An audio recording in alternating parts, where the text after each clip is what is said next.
That time of the year when people are setting up goals for the year ahead. One of the common resolutions is to shed festive season weight. Now, for some tips, I am joined by Ronald Abvajee, who is the CEO of Healthy Living Consulting. A very good morning to you, Ronald, and thank you very much for your time. So, you know, we're trying to survive, basically. We're still trying to survive the second wave, survive COVID, make sure that we don't find ourselves in the kinds of positions or areas or environments where we could catch it. And the gym is one such place that, you know, you could catch COVID-19. So how do you encourage me then to make sure that I shed that festive weight, stay fit, stay healthy when I'm also just trying to stay alive?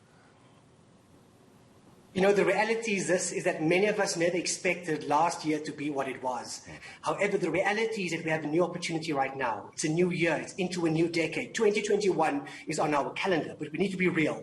So as you be real, losing weight or getting your body into shape is not just about going to the gym. I always say, your body is your gym. So you could train at home, you could do home exercises, learn how to maximize the effectiveness and the use of the body in a functional way to achieve the mkaba will fall, to achieve health benefits, to achieve managing stress. So with or without the gym, you can still get fit. It doesn't mean you must negate the safety measures and the hygiene measures. You still need to practice those. Now, still talking about staying alive, Ronald, what is the importance of making sure I stay healthy in helping me fight off or fight COVID-19?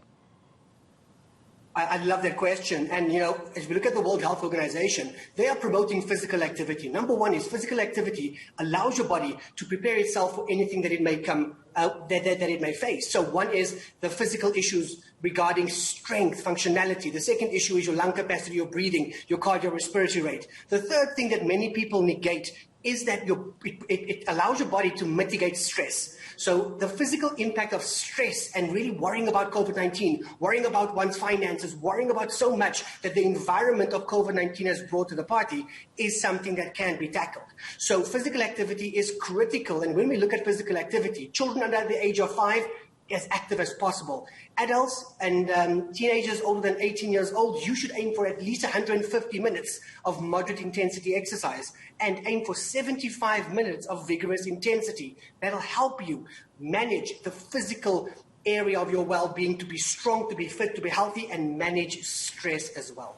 Okay, so the desire to make sure that I fight off the festive weight, stay healthy is there on the 1st of January. It's, listen, I'm going to go to gym or I'm going to exercise a lot more than I did in June last year. But then February comes in, March comes in, and then winter starts creeping in around April. And then I think to myself, yeah, it's too cold for me to hit the streets. It's too cold for me to do anything. I'd rather be staying in my bed. How do I keep that intensity that I had on the 1st, 2nd, and 3rd of January, making sure that it's still there on the 25th of April? I think you are speaking to the journey of so many people, and many people watching the show right now are saying, "Ooh, he's preach, child, preach," because they can relate to that journey. The reality is this: health and fitness is a roller coaster ride. But the minute you begin to experience the benefit thereof, COVID has brought the appreciation of one's health. So when the weather's cold, whether it's rainy, find what works for you. Even while you're laying in bed, can you do some stretches? Yes, you can. Can you work the stomach? Yes, you can. If you're watching TV, give yourself a workout in the commercial breaks. Make activity and physical activity part of your daily routine. And once you experience the benefit thereof, you will become so used to it that you will miss it. Your body will crave it. And ultimately, you will be fitter, you will be healthier, you will be leaner, and you will be stronger. You mentioned something important, that children about the age of 5 years, maybe 6 even, should start, you know, getting used to the lifestyle, because exercise is a lifestyle. It's not an event. It's not something that you just do for a particular goal. It must become a lifestyle, at least for you to be able to continue doing it as though it's second nature. But how then do you encourage and inspire children who, you know, attention spans are non-existent, you know, they get over things very quickly, they want to be doing things that entertain them and not things that, you know, take away from their fun time. So how do I get my 6-year-old, for example, to get into the lifestyle of exercise? What you're going to do is do what you say your child should do. They mustn't do what you say only. You got to do it with them. So when you bring in play, especially younger children under the age of 10, bring in play, bring in movement. I mean, we used to play tag, we used to call it ollie and hide and seek and out in the gardens. Get active with your kids. And when you do it with them, the same thing like healthy food preparation, it becomes a way of life for them. They appreciate it. They see you doing it. So don't tell your kids only to go wash their hands. You wash your hands too and show them how to do it. And the more that you do that with exercise and activity with the kids, that's really gamified and fun. So for example, play a game. Take a ball or a tennis ball or scrunch up a piece of paper, throw it and see who can get it first. Do bear crawls, who can crawl to it quickest, whether you're in your house or outside. Do it with your kids so that they can appreciate the benefit thereof. But you are also getting the benefit and you're setting the example and also bonding with your kids, allowing you all to really look after the overarching concept of well-being for yourself, for your kids and your family. I would have not gone to gym, Ronald, since probably October, November, because I'm now getting into the festive period and I'm thinking to myself, I'll see this in January. Would you advise intense workout as you get into, because you're essentially shocking your system again, from having not done any hard, intense workouts for about 3 months. So would you advise that if I go back to the gym or if I go back to exercise, that I go hard on my body or that I ease myself into it?